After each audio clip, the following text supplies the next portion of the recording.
Game Chat with Bwana, episode 33, starting right now. Welcome to Game Chat with Bwana, your source for gaming news and reviews. Now, here's Bwana McCall.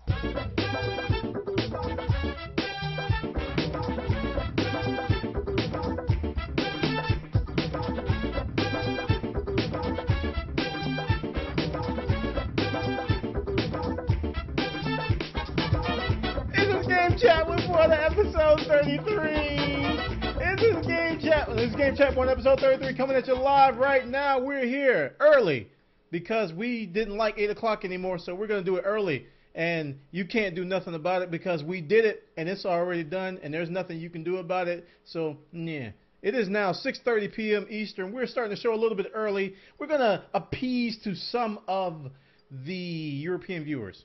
A lot of those guys stay up to like 2 o'clock in the morning and 1 a.m. to watch the show. And I'm like, perhaps I should push the show back just a little bit so these guys don't have to stay up late, miss school in the morning, miss their breakfast, don't function the next day, getting mad at their family because they're cranky because they didn't get enough sleep. And it's all because of this stupid podcast about gaming that nobody cares about. But actually, you guys do care, so I care. So we all care. Everybody cares here at Game Chat 1. This is episode 33. Episode 33 coming at you. We've done this 32 previous times, and we have not stopped. We're still doing it. And what we do here at Game Chat 1 is that we talk about the latest week of gaming news. And we scour the webs, the interwebs, for all kinds of great gaming stories. We go to our RSS readers. Some of us still use Google Reader. Other people go to Twitters. Other people go to Facebooks to get the juicy, just the good stuff, the most exciting gaming news. And then we come over here at Game Chat 1 and we talk about all of that stuff, and I try to find the best. You guys fill in the gaps in the end. You go to bwana.tv/forums, and you actually post links there. And I read those links, and then we all read those links, and then we all talk about them, and it's like Game Chat, and all of a sudden everybody's like, oh my goodness, I just talked about a game with some random guy on the internet called Game Chat with Bwana. So without further ado, let's get started with this whole dilemma, this whole shebang, this whole called Game Chat with Bwana. Let's go! You thought I was done, didn't you? For our first story.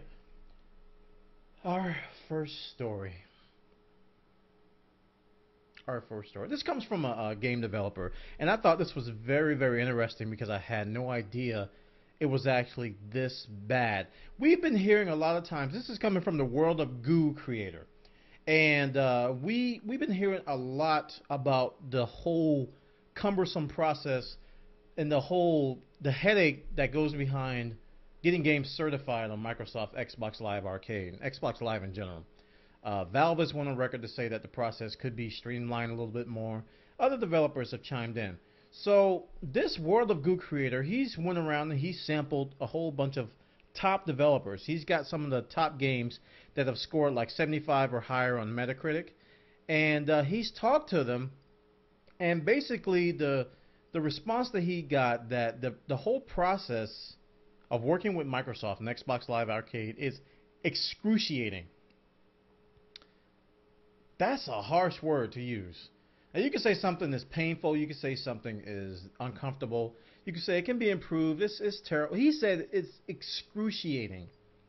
Like somebody's taking your arm and twisting it in a very uncomfortable position, and they proceed to break it. Excruciating pain as working with Microsoft's whole process of Xbox Live Arcade. And he said that as a result, a lot of the top developers are moving over to PSN. And I was like, I didn't know that. I knew that the process was kind of cumbersome. I know Sony even has their own certification process. But apparently he goes into detail, talks about the whole contract negotiation and the entire idea of pushing patches and what's all involved with that. The certification process is very, very painful, according to Mr. Carmel. This is the co-creator of World of Goo. This is a very good game that he's made. And if you look at the graph here, you can see the trend here. It's a very pretty graph that the Xbox 360 since August 2010 has been on a gradual decline, while the PSN has been on a gradual increase. So the trends are not boding well according to his data.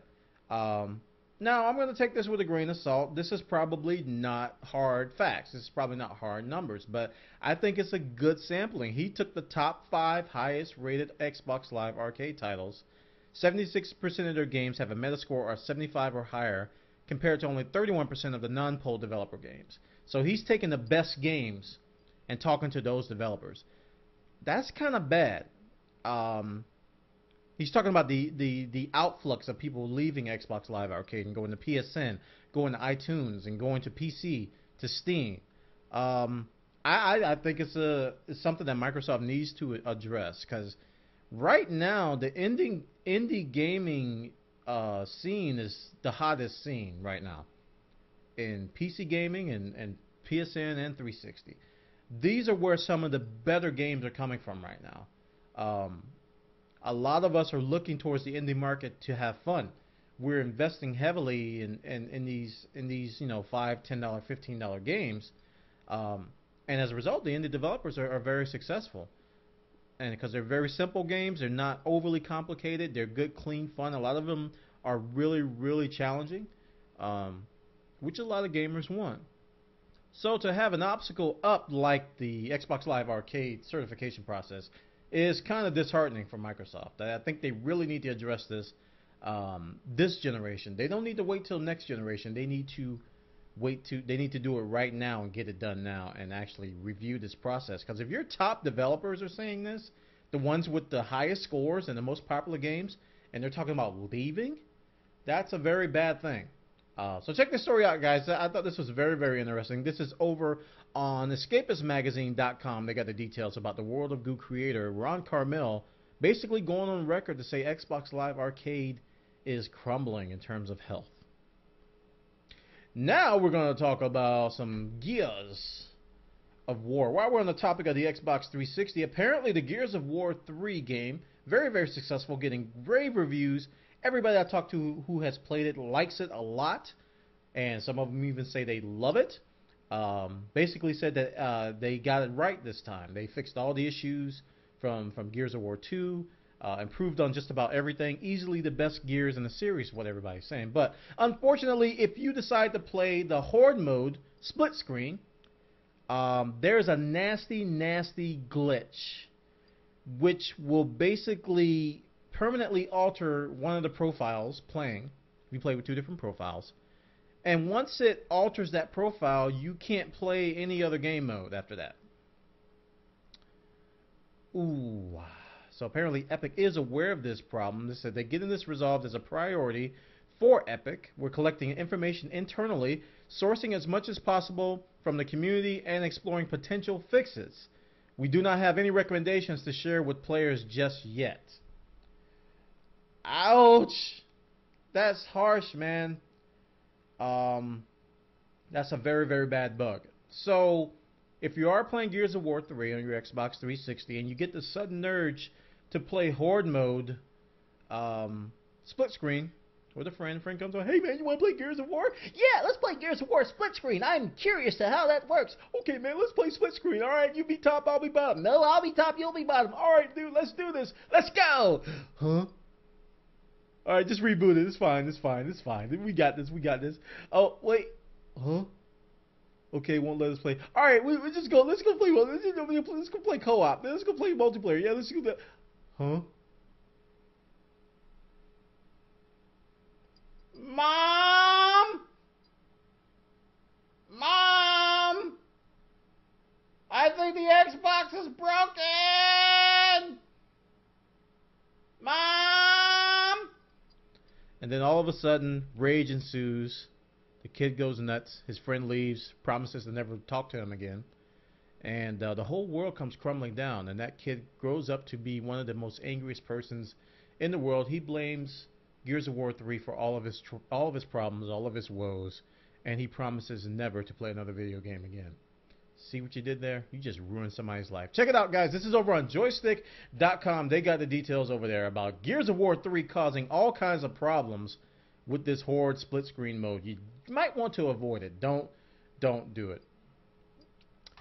Now we're going to talk about Space Marine. Warhammer 40k Space Marine. Oh, that guy's voice is annoying. If you ever played the single player of Warhammer 40k Space Marine, every 16.8 milliseconds, an orc somewhere yells, Space Marine! And it's stuck in your head forever. And every time you mention Warhammer 40k, you can't help but say, Space Marine! You want to go Arnold on them.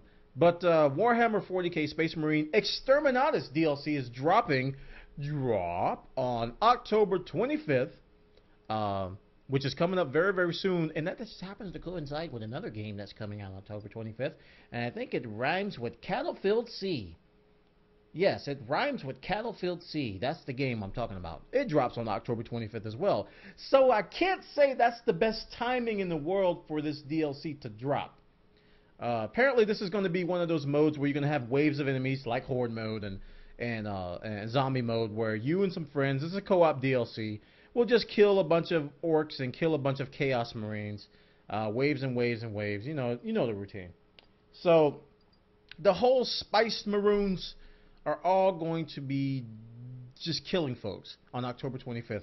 And Cattlefield Sea, what do I call it? Cattlefield Sea is also coming out on October 25th. So I don't think this will sell very well.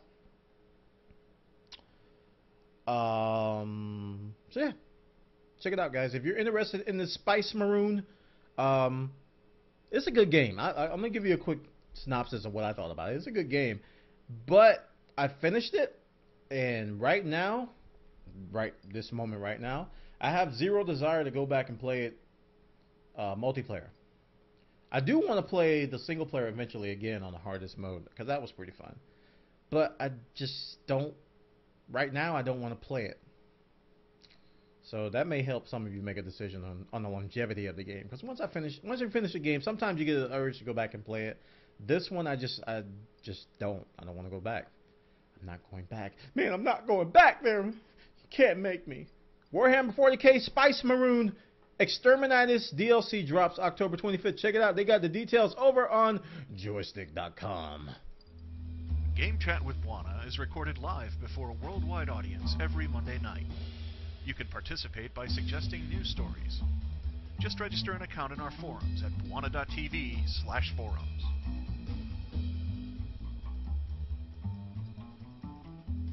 Okay, we're going to move on and talk about Mass Effect 3. And you remember last week we kind of talked about this a little bit. We said Mass Effect 3 was possibly getting it was possibly getting multiplayer capability. And we were like, ooh, that would be so awesome. But apparently today, it has been confirmed that Mass Effect 3 will indeed have multiplayer, player. And it is going to be co-op multiplayer. So those of you who don't want to have deathmatch and all that kind of stuff, you don't have to worry. It's going to be co-op multiplayer. So you and a friend can play through the Mass Effect storyline together. Now, they didn't go into too many details. It was confirmed kind of on Twitter because leaks were pouring out. This story actually links to PC Powerplay, Australian magazine, which kind of leaked it. And there was a tweet from one of the developers who basically, I think it was a developer or producer, somebody associated with the game, who confirmed that co-op is definitely coming to Mass Effect 3. So, I'm looking forward to this because I think if I had co-op in Mass Effect 1 and Mass Effect 2, I probably would have played and finished them. Mass Effect 1, I got so frustrated with the controls, I never picked it up again. And that's preventing me from playing Mass Effect 2, which is a travesty. Because I watch people play it, and it looks really fun, it looks really good, and I own the game, but I just haven't played it. It's just terrible. So Mass Effect 3 with multiplayer co-op, may entice me to play it. Now, granted, everybody tells me Mass Effect 2 had better controls than 1. I know, but I gotta finish 1 before I play 2. I just gotta. I can't play 2 without playing 1. It's just one of those games where you just have to. You have to play 1. You just have to finish it. I don't know why. You just have to. I don't know how I got there, but check it out, guys. Multiplayer co-op finally coming to the Mass Effect series. Very, very successful franchise. I think this is going to be a huge, huge success. Very, very smart by BioWare to actually do this. So check it out. They got the details. This is on PlayStation Lifestyle.net. It's actually on Joystick and other sites as well. So there you go. Now we're going to talk about Ghost Recon Online by our friends over at Ubisoft. And this is going to be a free-to-play version of the very, very popular and, old school shooter. This is a very nostalgic shooter for the PC gamers out there who remember when Ghost Recon was very, very popular on the PC platform.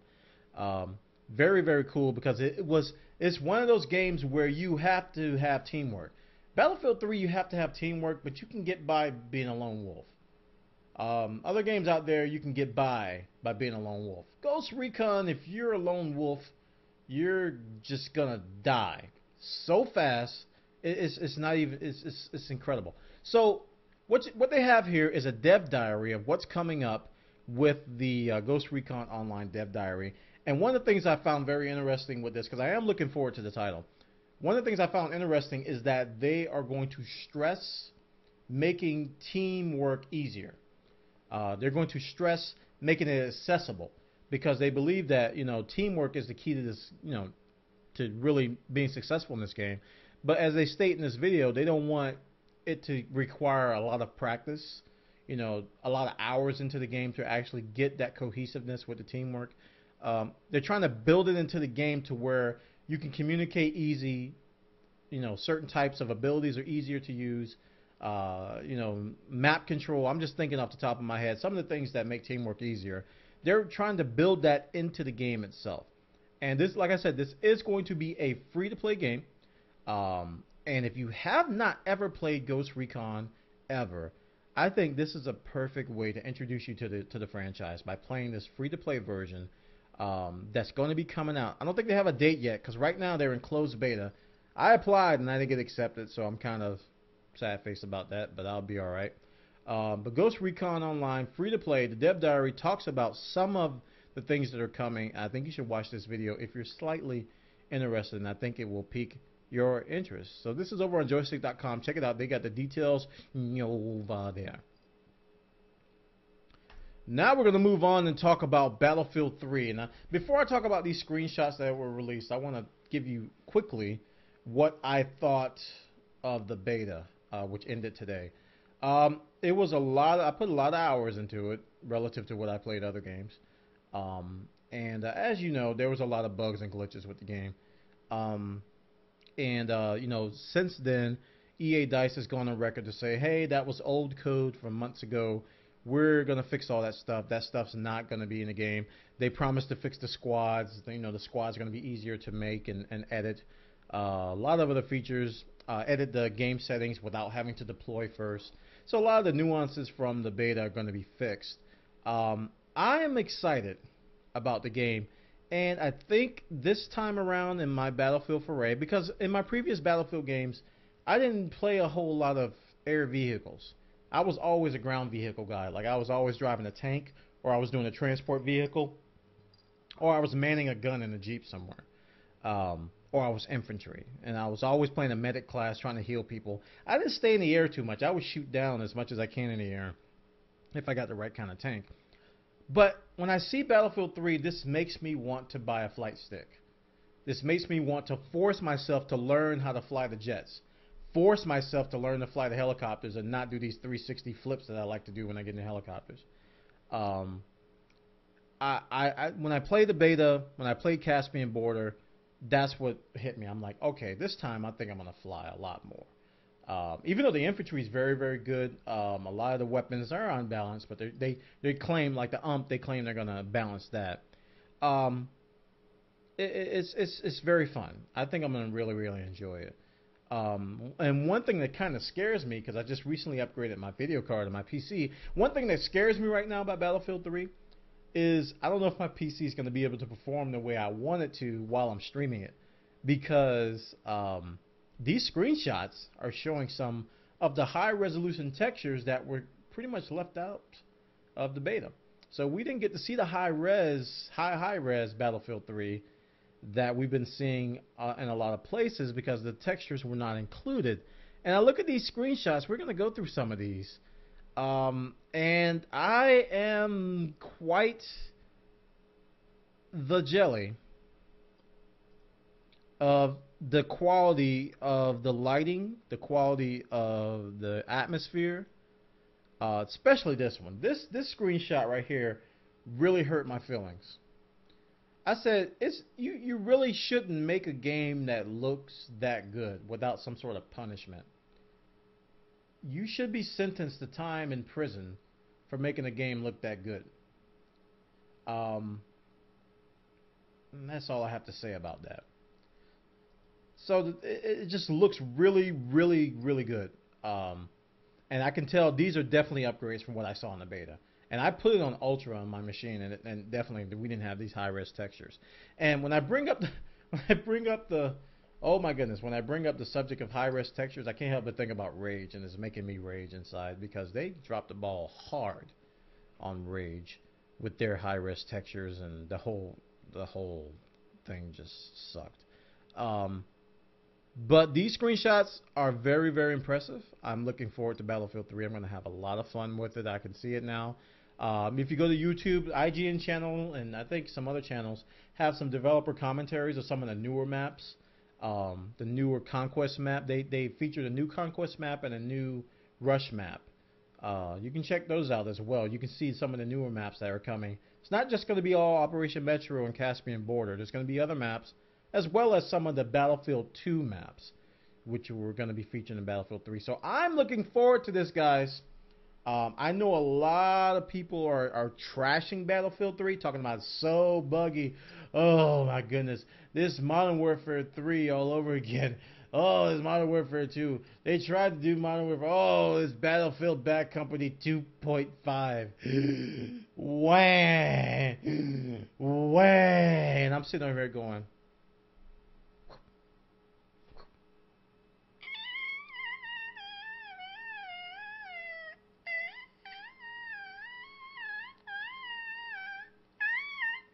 world's smallest violin, Cry Me a River, because I'm going to be having a lot of fun with Battlefield 3. Check it out, guys. This is over on joystick.com. They got the details on that site right there.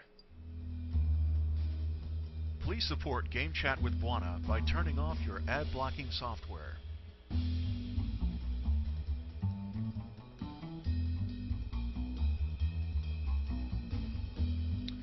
So we're going to move on and talk about the next story, which is going to do with some MOBA stuff. MOBA, Multiplayer Online Battle Arena.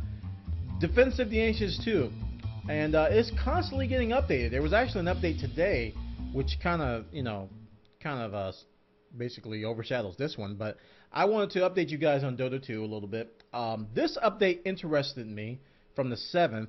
One of the things they're going to be adding to Dota 2 is the ability to play against practice bots.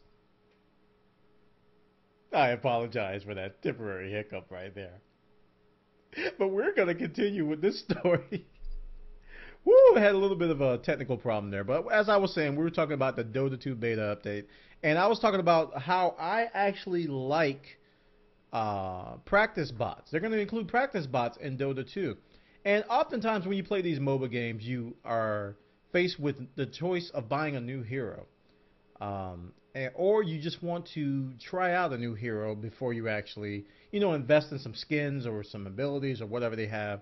And, when you play against bots, you can kind of get a feel for it a little bit better than you can when you don't have bots. I think in some games that are out there, you just jump right into the game and you have to rely on other people. You have to watch YouTube videos and to actually get a sense of the hero before you play. But I think a lot of beginners will welcome the game if you introduce bots. Simply because it'll take the anxiety off. And that's big if you want a game to succeed. League of Legends does have bots. And it does take the edge off learning the game if you can play against bots first to get a hang of the game before you jump into the ladder and get smoked and get trash talked. So I'm not saying you should play bots all the time. I think it's a good way for new users to learn the system. And League of Legends is a testament to that. They're succeeding. A lot of new people who would never have considered a MOBA are playing League of Legends. So I think this is a good move by Dota 2 to actually throw practice bots in there. And not only are these practice bots there just playing, but they actually will communicate with you and you can control them. What you can do is you can ping an enemy tower and tell them to push a lane.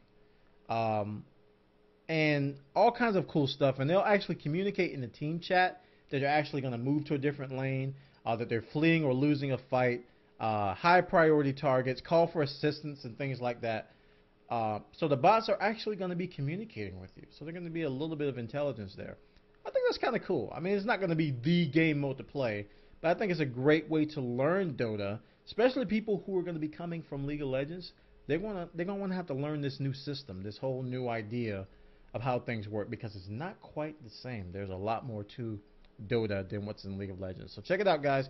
This is over on esports side. They got some of the listings of the Dota 2 beta update. I just wanted to drop that in you. They were talking about Bloodseeker and Kunkka, another hero, have been introduced, and I think an update today introduced 2 new heroes. But the practice bots is pretty cool, so check it out. So now we're going to talk about CCP, and you guys may remember, like maybe 5 to 10 episodes ago, we were talking about EVE Online and the whole in-game demonstrations and protests that were going on because of some of the decisions that were apparently going to be made regarding pay-to-win items. I call them pay-to-win items because they'll give you an advantage. So what's happening here, which in this story, which is on Rock, Paper, Shotgun, I think it's very revolutionary. A CEO has admitted a mistake. That's 2, man. That's like, I think, when was that? It was like a week ago, week and a half ago. The Netflix CEO basically said, my bad. This is a rare sight for a CEO to come out and say, I messed up. I want to read you the quote that he had here. He said, and it's a very good quote. He says, somewhere along the way, I began taking success for granted. As hubris set in, I became less inclined to listen to pleas for caution. Man, stop. Red flags raised by very smart people, both at CCP and in the community, went unheeded because of my stubborn refusal to allow adversity to gain purchase on our plans. Mistakes, even when they were acknowledged, often went unanalyzed, leaving the door open for them to be repeated. This is a great, I mean, you can't get any better than this. You have spoken loud and clearly with your words and with your actions. And there were definitely moments in recent history when I wish I would have listened more and taken a different path. I was wrong and I admit it. You're just not going to find a lot of people who do that. I mean, you have to forgive the guy. You have no choice. You have to forgive the guy after hearing that. I mean, he really fessed up and said, I messed up. I really, really messed up. So I think the EVE Online players should be, I think they should be happy. Because I respect this guy. I respect anybody who makes a mistake in, I don't know, any industry, who makes a mistake and actually tells it like it is, say why they did it, you know, admit to their shortcomings. I mean, he didn't really promise a whole lot in this quote. He just said what he did wrong. And I got to respect the guy for that. So check it out, guys. CCP CEO, giant sorry, my bad, I messed up in so many ways. Guys, please forgive me. So this is over on Rock, Paper, Shotgun. CCP CEO says a big sorry. So now we're going to get into some of the bad news. Take a swig.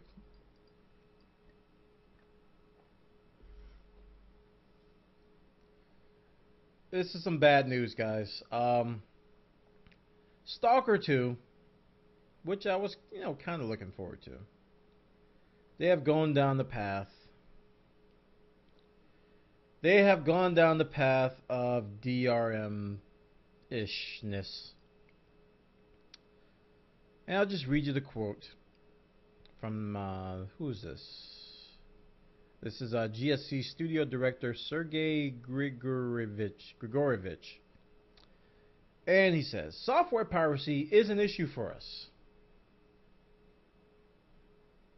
I'm going to keep reading. We try to fight it, but within reason. Protection from piracy. Part of the content will be located on the server and downloaded as the game progresses. Permanent internet access is required. Text information, code, and quests will be loaded through that connection. I'm not going to repeat the soapbox I made with Diablo 3.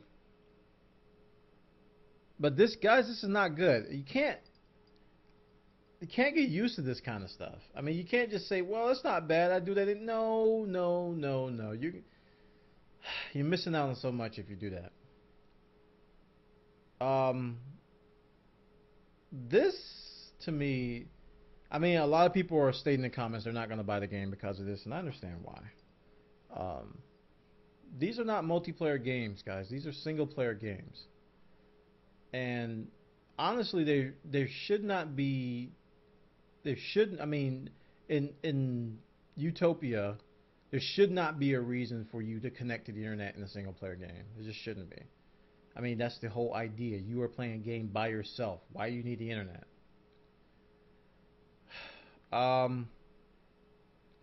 And things like quick save, we saw it in Diablo, quick save and pausing a game and, you know, dealing with connectivity issues when their servers go down.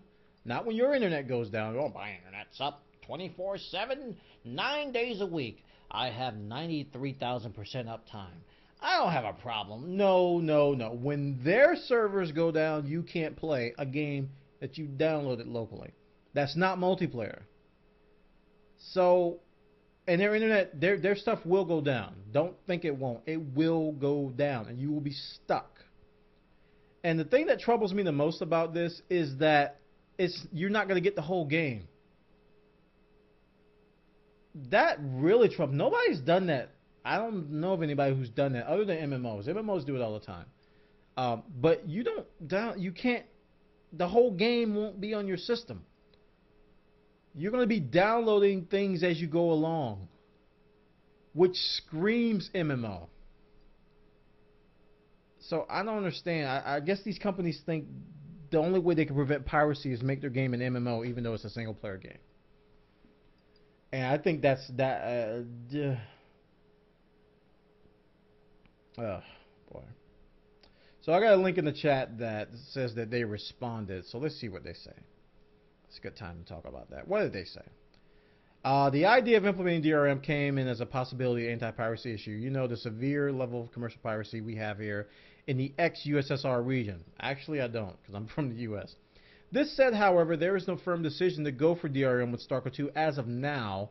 Be assured, we do realize how uncomfortable this solution is for players, so we'll continue looking for the most effective, yet acceptable for all way of protecting the game by the time of its release. They're still going to do it. That was a general. That's what we call crowd control. That's what we call damage PR, damage control. They're still going to do it, which is sad. It's very, very sad because Stalker's a great series. I mean, if you haven't played Stalker, you should check it out. It's a really good series. The old games are. I mean, I don't know about this one, but we'll see. Permanent internet access. Yet again, DRM is punishing paying customers. Once again, people who are legitimately playing the game, paying for the game, and buying the game are losing features. They're losing capabilities. Yes, you are losing capabilities with this. People say, no, you can do it. No, you won't. You'll see. Trust me, you will see. There's going to be things that you used to can do. You're going to be shocked you can't do them anymore. So check it out, guys. Rock, Paper, Shotgun has the details on this unfortunate story. I don't know what else to say about it. I'm not going to jump on the bandwagon and bash them, but I just don't like where gaming is going with this DRM nonsense. People blaming piracy for everything, and I don't know. It seems like, to me, it's seeming more like a crutch now. That these developers are saying their games are pirated a lot. It's seeming more like a crutch.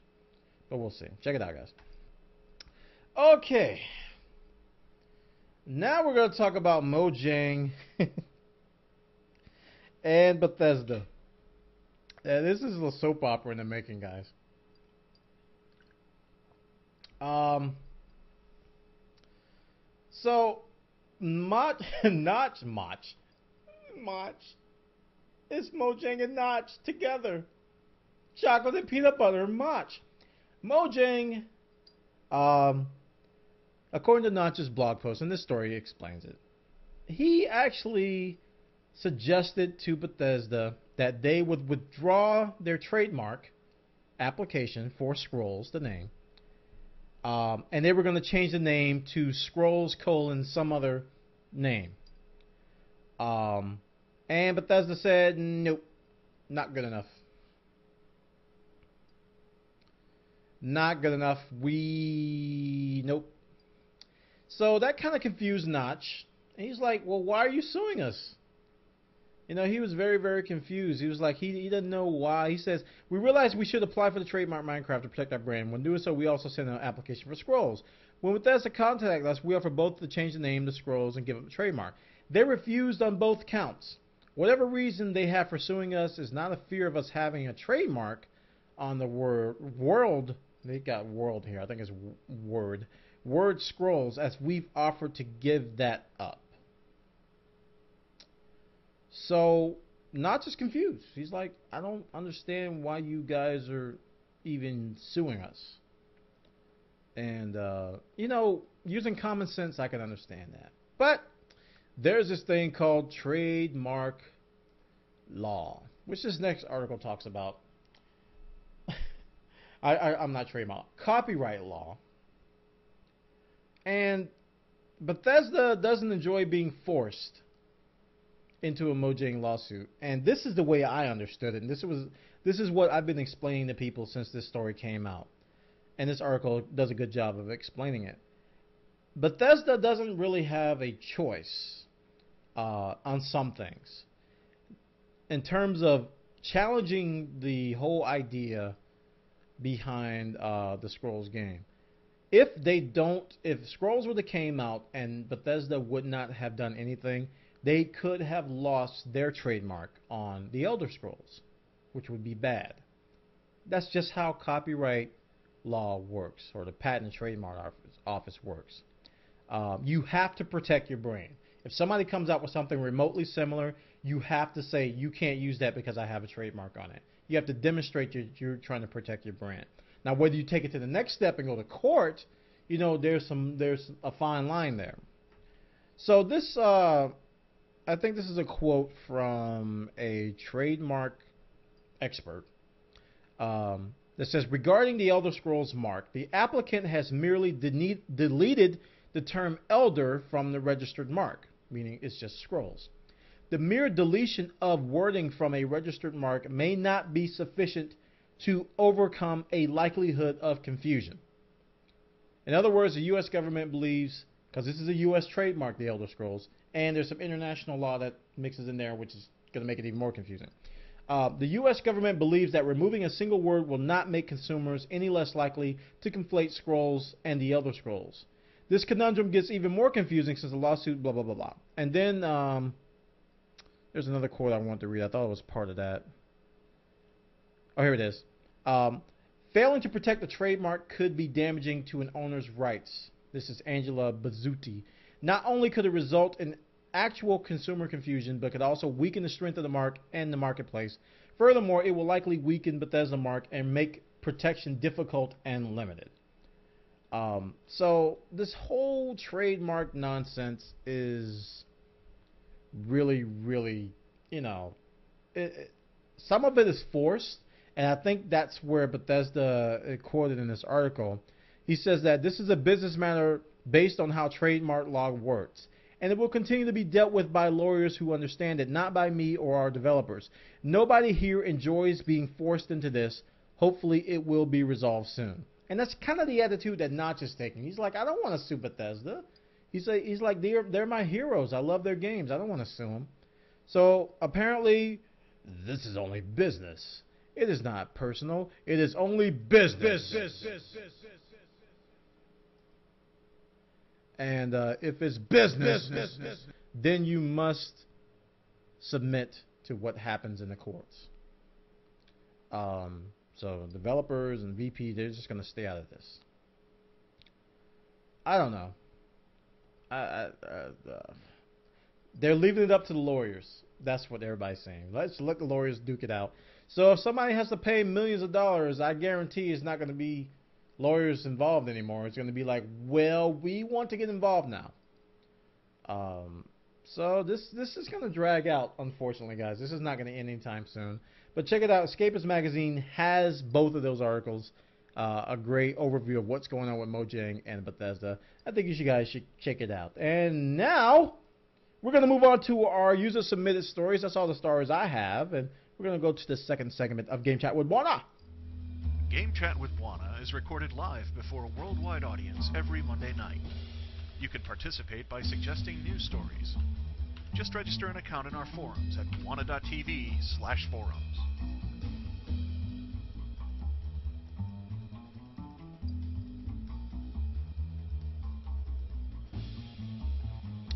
Okay, dokie. So,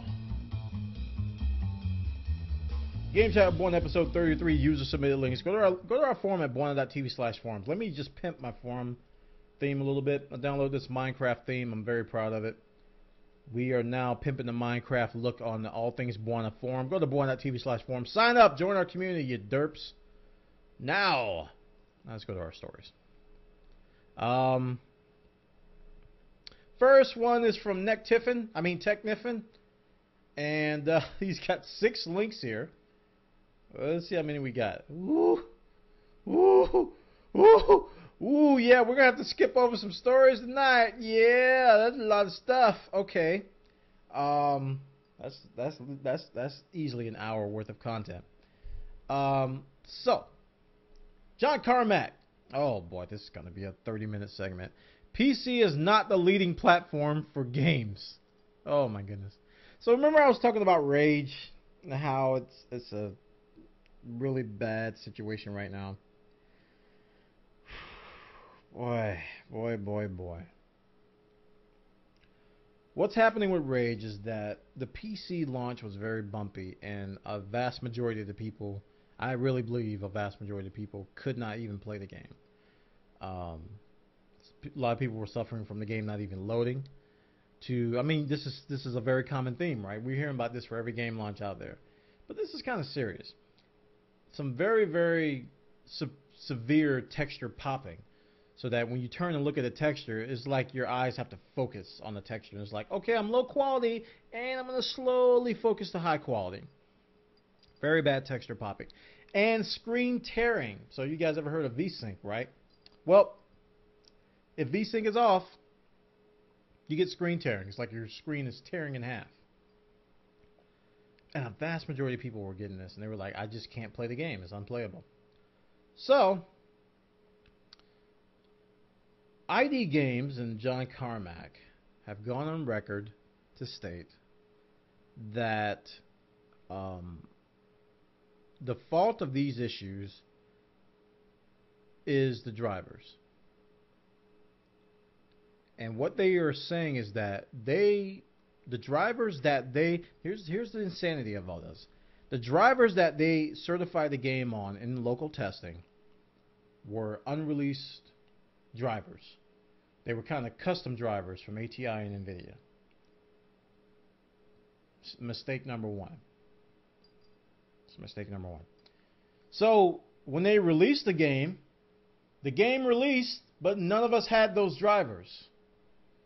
Therefore, they released into chaos, where everybody who was playing the game, it was almost like randomly you could play or randomly you couldn't, because the game was not certified on certified drivers, which to me is maddening. I just don't believe in people. Why would you release a game that doesn't even... Anyway, so that's what happened. So John Carmack goes on record to say, oh, man. I don't know if this article has it, but here's what he said. First off, they weren't happy. They were very, very upset with the driver situation, and they blame ATI and NVIDIA for all the problems. They do, which is a problem in itself. So here's this quote. We do not see the PC we do not see the PC. We do not see the PC as the leading platform for games. This is coming from the guy who made Doom, the guy who made Quake, the guy who made Wolfenstein. This is John Carmack, basically the founder of the first-person shooter genre. We do not see the PC as the leading platform for games. He says that statement will enrage some people. I thought that was a very, very tongue-in-cheek statement. That statement will enrage some people, but it is hard to characterize it otherwise. Both console versions will have larger audiences than the PC version. Here we go. A high-end PC is nearly 10 times as powerful as a console, and we could unquestionably provide a better experience if we chose that as our design point and we were able to expend the same amount of resources on it. Nowadays, most of the quality of a game comes from the development effort put into it, not the technology it runs on. A game built with a tenth of the resources on the platform, 10 times as powerful, would be an inferior product in almost all cases. Here's the problem with that whole mindset.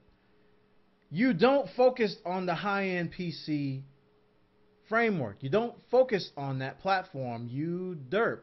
You do not focus on it. Every other game developer doesn't.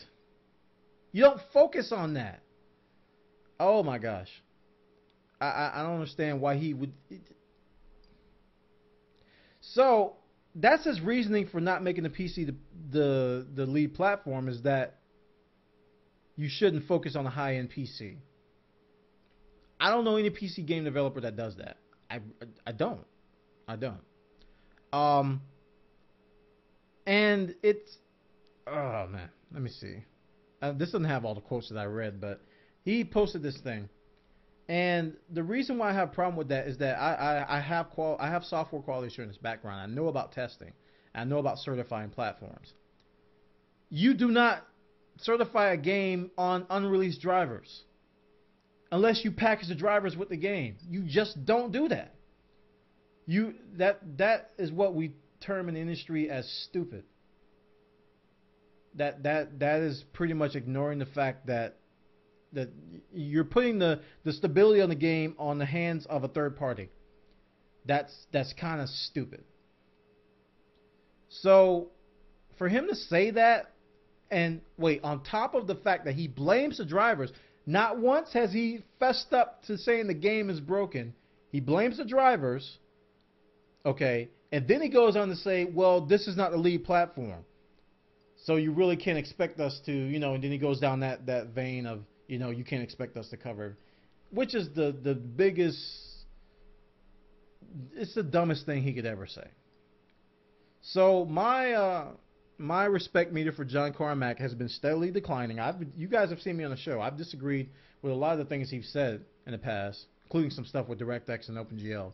I've disagreed with a lot of stuff he said, and this is another one of those moments. I don't agree with what he's saying here. Because what happened is people are getting refunds. People are returning the game. People are upset, and you're going to blame a third-party vendor on that? They don't care. They're still going to sell video cards. They don't care. You're going to that's so stupid. It's just the only way I can think of is stupid, because you know the truth and you're just going to ignore it. You're just going to say, well, no, I got to get the drivers right. So I'm very, very upset. And a patch came out. This is why I'm upset about it, guys. Because I was one of the ones who was able to play. I was able to play on launch. So I was very, very happy about that. Then a patch came out and completely broke the game, to where I get screen tearing all the time unless I turn vertical sync on, unless I turn VSync on. And I was getting a lot more texture popping than I did before. This is on an update that's supposed to fix the game, and then it breaks the game.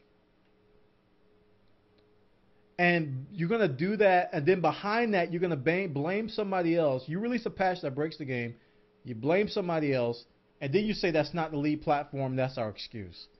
That's like 3 strikes. That's 3 things you did absolutely wrong there. And I mean, this is one of those issues that you can't forget. It's hard to forget this. I mean, you can forgive Bethesda for messing up every launch of Fallout like ever because they come out buggy. And they'll even say we messed up. We're gonna release something. They don't blame the drivers. They don't say, oh, ATI didn't release the drivers. We certified the game on.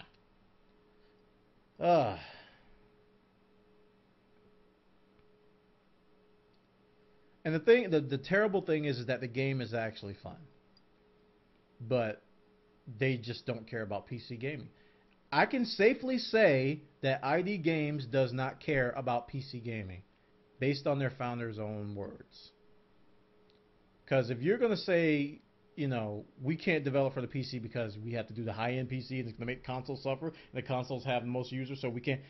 There is a middle ground that people use. Battlefield 3 is doing that. They're not going to say you have to have high-end hardware to play this game. Matter of fact, I saw with the beta that you can play it on lower-end hardware. Oh, boy. So, there's a lot of other PC game developers out there. Deus Ex is another one. They know how to develop PC games. I thought ID did too. Apparently they don't. This whole idea of you know, the consoles got more people, so we're gonna make that game perfect, and we're gonna just, you know, we're gonna certify the PC game on. I can't. It's hard for me to stop talking about this because this is John Carmack. This is the hero of PC gaming, and he just basically just sold out. He just said, well, we don't care about PC anymore. So John Carmack is officially on my list of developers not to support. I wish I can get, I'm going to see if I can still get a refund on Rage, because this really made me upset. I don't even want to play the game anymore. Because it's just such stupidity coming out of this camp. I can't even fathom it. So yeah, I knew that was going to be a soapbox when I read it, so there we go. THQ week on Steam. Good news.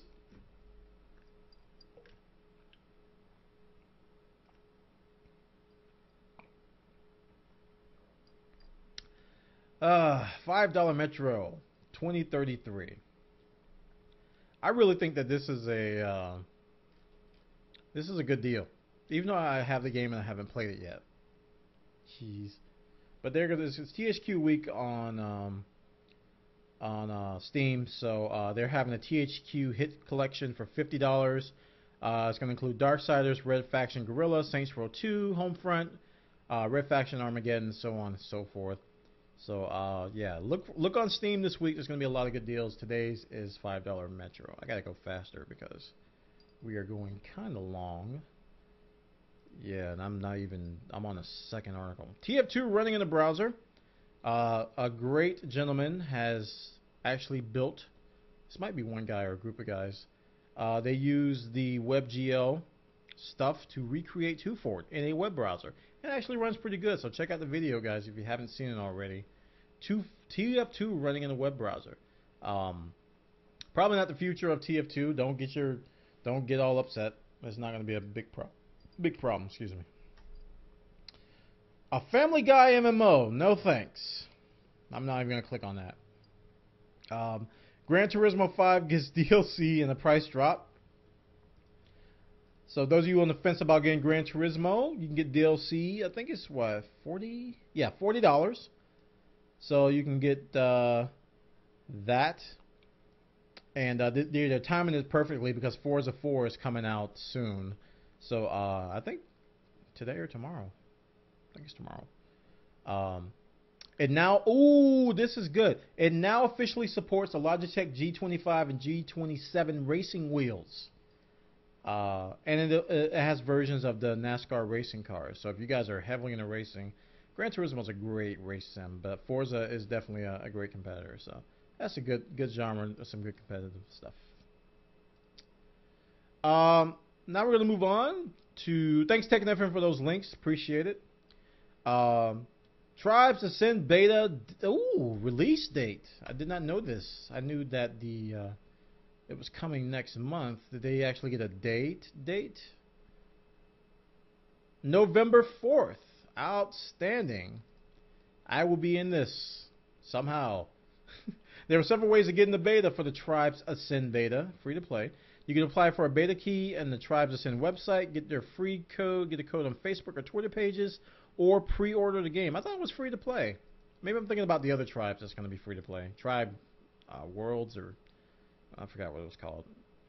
But I'm gonna be anything tribes related. I'm a sucker for. So, yeah. So you pre-order the game, you can get beta access, 33% off, VIP status in the game, more elite set of queues, in-game gold, and some form of booster. So it is free to play, but you get a package. I see.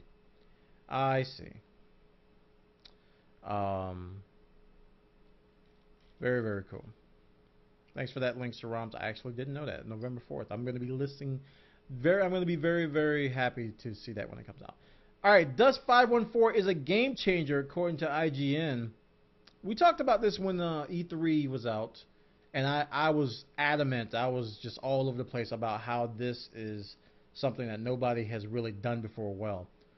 Dust 514 is kind of a liaison to CCP's EVE Online, and it's going to be connected to a persistent universe, but it's going to be on the console, on PS3, and you're actually going to be, making a difference in the EVE Online world. So according to this, let's see what they say about it, because I was very excited about where they were going with this, because it was an idea that nobody had ever done before. We're breaking so much ground. We've done to build a full console MMO. We're bringing one that feeds into another MMO onto a completely different platform. That's why I was like, yeah, that's very, very cool. The common joke with Dust 514 is that you have to overcome a learning cliff. I like that. Part of the thinking behind Dust 514 is to address those preconceptions. So apparently it's hard to play. EVE Online is kind of challenging too. Blah blah blah blah blah. So it's a good overview of EVE. I'm sorry, Dust 514. Look for this one, guys. This is going to be very, very cool. Check it out. Thanks for that link, Saram. Skyrim's world map is available for all to see. So hopefully this is a screenshot. There we go. Pretty big world there. See if they have a high res. They do. Yes, very old worldish. Yes, I know what that is. I know what that means. Yes, I can read that text. Yes, it says. Yes, all kinds of symbols. Yes, I see them. Yes, Elder Scrolls map. Very, very cool. Yes. How many of you guys are gonna print this out? Oh my goodness, this is Skyrim. I guess print. Thanks for the link, Sarams. Tekken Hybrid 250 comes with a joystick.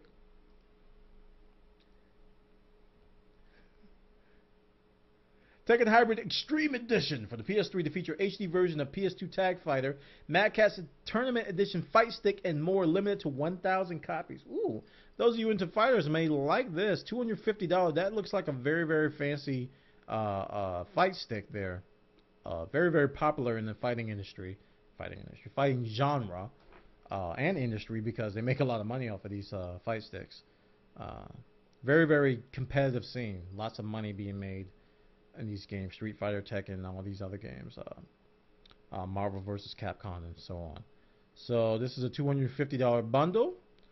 It's going to be November 22nd. So we've seen a lot of holiday things coming out, so you guys can start making your lists for what things you want. All right. There we go. Stefano, excuse me. Stefano wins IPL 3 for America.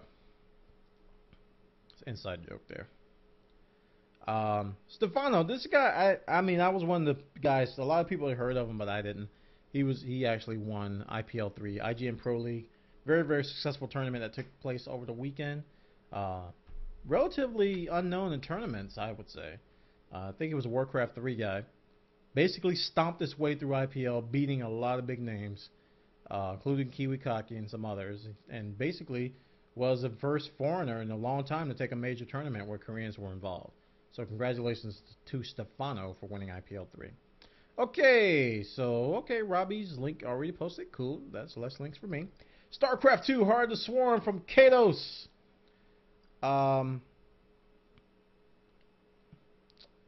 Unit teased. Is this the Terran unit? Oh, this is the Hard to Swarm Zerg unit. They're doing the Pokemon thing. I don't understand. Why are they doing the Who's That Pokemon silhouette? It looks like a Hydra with a swollen arm. I don't even. So the last time they had a Terran that everybody think was going to be a Transformer Hellion. That's what they're called. But this is,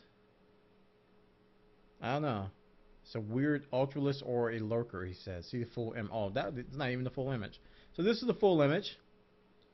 Okay, this is something that's crawling. I'm hoping that it's a Lurker. We need Lurkers back. So that's going to be my answer. Final answer. Minecraft to get dragons. Yeah, Notch has been tweeting in the Minecraft circles that he's been working on dragons. And he's got the models done. He's working on texturizing it and everything. So the final version of Minecraft is definitely looking involved. Lots to do, especially with hardcore mode. I didn't realize how much it changed the game. You really care about what you're doing in hardcore mode. You don't relax as much because if you die, it deletes the world. So that's hardcore world. So 1.9, 1.10, whenever Minecraft comes out, I think it's going to be very promising. Lots of potions are being added and new mobs and cool things. So dragons, top 10 music games of all time. Yeah, I got to skip some of these guys because I got a lot more to go through. Let's see what's number one. Parappa the Rapper, Dance Dance Revolution. I like Parappa the Rapper. Rock Band, Tap Tap Revenge. Oh yeah. DJ Hero. Yeah. Thanks for that link. Pre-order game for $1. Sure if we sell 10 million copies. Intoxicate Studios, the team behind the upcoming role-playing game After All Insanity, recently announced a fairly ambitious method of game promotion. Starting today, it will be made available for pre-order for only $1. The underlying purpose of this promotion is to hopefully amass 10 million pre-orders in a little over a month. If a goal of 10 million orders is not met, the game will revert to its original price. Okay, so that's kind of cool, actually. You know, they probably had the original plan of pre-ordering it or making it $50 or whatever the original thing was going to be. And they say, okay, if we sell 10 million, you guys get it for $1. So that's going to be some good word-of-mouth viral marketing. I think that's a good idea. I'm not going to pre-order it, but I think it's a good idea. Uncharted 3 will use the online pass system. Yes. Yeah, we're going to skip that one. Kind of figured that. Your Most Wanted Games by Raz Yemi. What do I want? What do I want? Your Most Wanted Games. Oh, it's a bubble thingy. Elder Scrolls Skyrim, Modern Warfare 3, Battlefield 3, Arkham City, Rage, yeah, right. Minecraft. Minecraft? The Old Republic, Diablo 3. Oh, this is a very interesting visual. So they have the months and they have these big bubbles, I guess, by the interests. Very visual. I like these kinds of articles. I don't have to think. I just go, ooh, big bubble mean good. Yeah, little bubble mean bad. No. I agree with most of these. Skyward Sword, I think, should be a little bit bigger.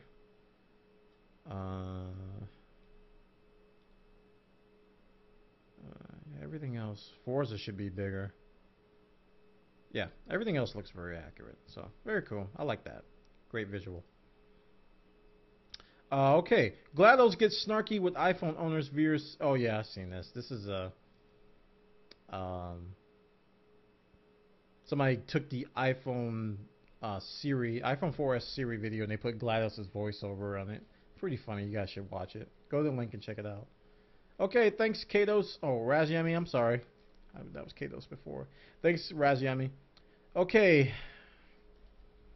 We're about halfway through these. Guy 1990, 19,900. Okay. UK games industry may suffer from brain drain as key talents leave the country. Where are they going? Where are they going? Are they going to Sweden? Oh, they're going to Canada. Oh, they're going to Canada. Interesting.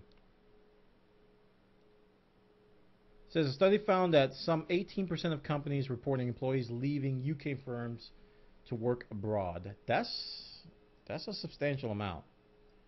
That's a substantial amount. It said death by 1,000 cuts. I like that analogy. Little small cuts until you die. Brain drain.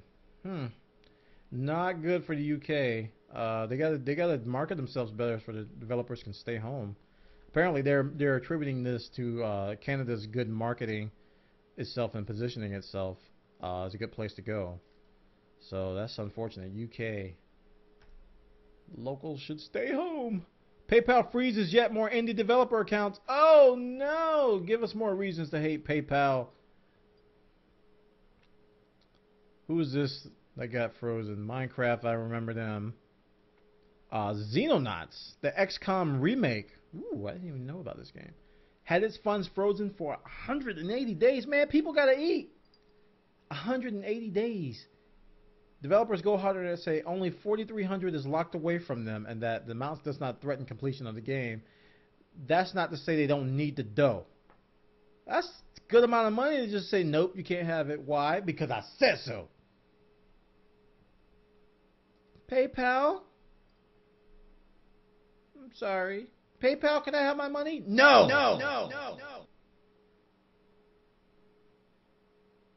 PayPal, it's been 190 days. Can I have my... No.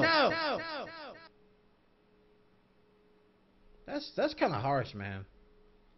That's pretty harsh. I'm scared because I got a little money in PayPal. Not a lot, but I got a little money in PayPal, and they just up and decided to freeze my account because they felt like it. That'd be scary.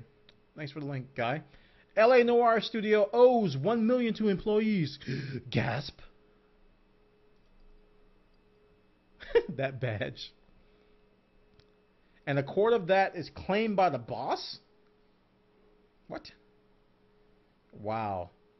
The studio's liquidation papers say that $1 million is owed to employees. Man, I keep hearing about these stories where these people working for companies are not getting paychecks, or they're not getting their bonuses that they were promised.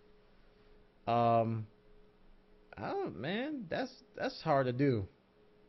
That's hard to work for a company and say, well, we might pay you. No, I gotta eat. PayPal, can I eat? No. The studio is being liquidated by the Australian Australian Securities and Investments Commission, and the proceeds will go to pay outstanding claims held by McNamara. Not good, guys. Not good. I don't like to read stuff like that, but yeah, it's unfortunate. Okay, don't tempt the Raging Bull. Modern Warfare 3 finally redirects to the official site. Cool, I don't have to click that. That's good to know. You got a Subway promotion. The guys got a trip to Jordan. What? That's neat. That's not a good picture. They look very awkward. Especially that guy. Uncharted 3 contest winners to Jordan in search of treasure. Sony's European PlayStation division let a few contest winners step into the Uncharted Heroes books with a trip that took them to the Middle Eastern country of Jordan. Once there, they took part in a GPS treasure hunt. Very cool. Congratulations, awkward people. You deserve it. PayPal, do they deserve it? No. Thanks, guy. Now we're going to move on to Fish Twit. Mega Man Anniversary Tribute. Ooh, that is a great image. I like that image. I gotta stare at that a little bit. When Mega Man ruled the world, anniversary. What the heck? No. Ad taking over my. Yes. When the original Mega Man hit the NES, blah, blah, blah, blah. Sadly, a decade later, blah, blah, blah, blah. By the former being two different, blah, blah, blah, blah. Mega Man Anniversary, blah. When Nintendo's 32-bit handheld Game Boy, blah, blah, blah, blah. Debuting October 30th, 2001, blah, blah, blah, blah. And the truth for as far as Pokemon connection with blah, blah, blah, blah, blah. Calling Battle Network a Pokemon clone will be downright for... What is that word? Fatuous? A few minutes is all that it takes to realize that blah, blah, blah, blah, blah, blah, blah, blah. Battle Network stood as an alternative, woo! Wow, that's a lot of text. But congratulations, Mega Man, you rock. Woo! Okay, DICE releases list of 10 crucial bugs in fixing Battlefield 3. Yes, let's talk through these. I talked about this briefly, but yeah, this is a good idea to talk about it. Squad issues, I talked about that. They're going to fix squads so you can make them now and actually leave and join whatever squad you want. They basically telling the console people they're not going to change the chat and party systems. The beta's over, so that doesn't matter. Well, this is a question I had. Will DICE have enough time to iron out everything by release? And they got a blog post where the guy said, well, we had month-old code and certification, Microsoft and Sony suck, blah, blah, blah, blah. Yeah. Can we have the ability to change the settings before deployment into a match on PC? No. The ability to modify your settings via the deploy screen has been added, so we're going to get that in the retail. The bug that sometimes keeps some players from being able to sprint, kill cam, down bodies appear to be dead but are not. They fixed that. Screen flickering, stuttering, blah, blah, blah, blah, blah. This is the question I like. Why is the hit detection seemingly different from Battlefield Bad Company 2? Why would you want Bad Company 2's hit detection? It was crap. You want something better, yes? I think Battlefield 3's hit detection is a little bit better. Not perfect, but it's better. So hopefully it'll get better. So we have, like this video shows, there has been some people with some really bad, when there's really bad lag, the hit detection is non-existent. I found that in my experience. But Bad Company 2's was, you know, it forced me to stop playing the game for 6 months. So it was pretty bad. Thanks for that. And Xbox Next Gen spotted in Microsoft CVs. Yes, Microsoft resumes, as we call them over here in the pond in the Yankee land. Is the Xbox 720 closer than we thought? The existence of an in-development next-gen Xbox has been given further weight this morning after various Microsoft employees were spotted mentioning next-gen work in their LinkedIn CVs. Xbox Next-Gen Creative Director. Blah, blah, blah, blah, blah, blah, blah. High-speed data buses to prevent electromagnetic interference in next-gen devices. Blah. Blah, blah, blah. Providing groundwork and integration for blending elements in next-gen Xbox and other forms of media, ranging from print. So everybody was basically updating their resume, says, hey, I'm working on that new thing you wish you knew about. Next-gen. So maybe we'll be getting a new Xbox in 2015. I don't know how long it's going to take them to bring it out. I think in next year's E3 we're going to see a reveal.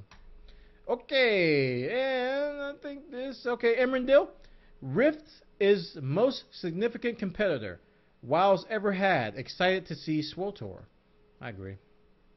Game quality wise, I agree. I don't know about the numbers. For a lot of gamers, MMOs have grown stale. Old hat, granted. Blah, blah, blah, blah. Blah, blah, blah, blah. When they use it, they mean it to you. Blah. Okay. I think nobody can ever predict that there's another WoW because WoW's basically had 7 years, no competition. There's nobody launching with creating experience. Rift is out there as the most serious competitor they ever had, and now with Rift updating and evolving in the most dramatic way, that is changing every day, our goal is not to blah, blah, blah, blah, blah. Triumph Worlds is holding a blah. I'm actually extremely excited about what's happening in our space, so they're basically saying yes, and they're basically saying that they're happy with the competition. And then there's Star Wars, and then there's End of Nations coming. And then there's Defiance coming ahead of Star Wars. So, yeah, it's going to be a good competition. I think WoW's declining because people are just tired of it. I do believe they are tired of it. Okay. And let's see. We're going to refresh here. Make sure that we got everybody's links to talk about. And I don't have any more links. And guess what time it is? I think you guys know what time it is. Maybe they don't know. It's title time! I just had to do that. Title time, guys. Title time, and I have no more water. But you guys come up with witty titles. Witty titles to denote what we're talking about tonight. You take all the game stories and you come up with something whizzy and snazzy and funny and good, and I will use it for the title of the show. Let's go. Let's see the best, and we'll vote the end right now.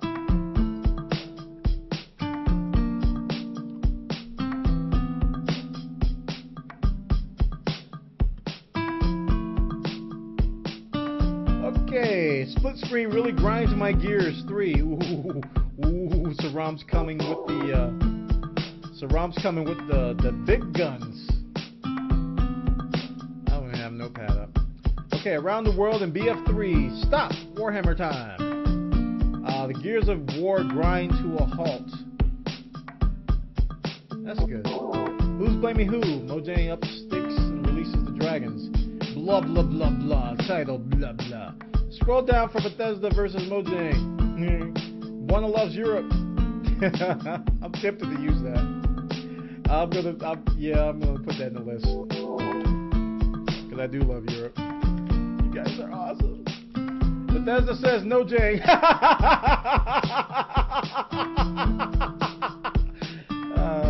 I giggled. Let's see here. DICE works to squash all the bugs in BF3. We all live in the yellow space marine. Mass Effect 3 flies the co-op, the good and the bad. Dear Dev Diary. That's cool. John Carmack enrages the PC world. Oh, Ben's gonna rage because he used rage. Rage against the BF3 machine.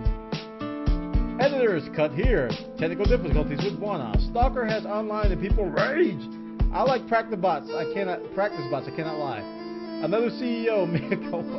Pirate Stalker 2. Bwana brings the quotation fingers. Wow, that's a lot of titles.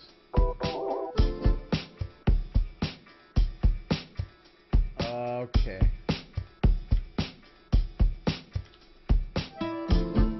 Let's see, did I get them all? PayPal, can I buy Modern Warfare 3? No! Bethesda, I hear you calling, but I can't come home right now. This week in Trademark law. Fish Twit's here. Space Marine DLC drops October 25th. Oh wait, Stefano wins IPL 3 for America. All right, I got 3.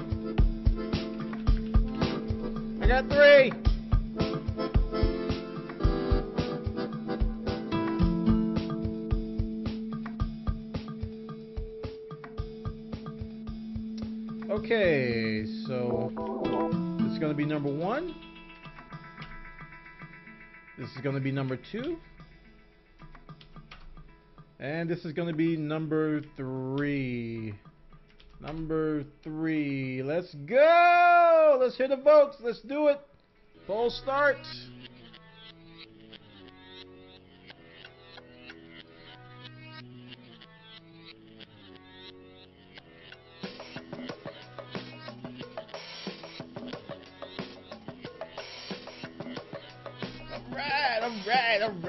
Alright. Vote only once, because that vote will count. All subsequent votes will not count. Once you've voted, be happy, because you have contributed. The Game Chat with Bwana title time.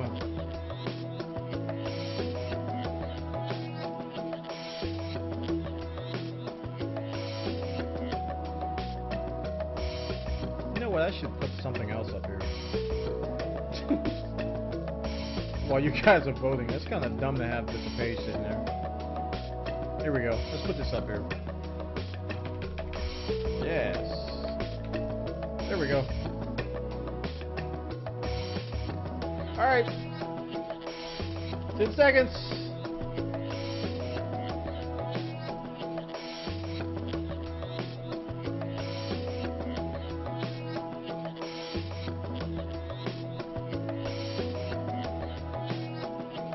Results.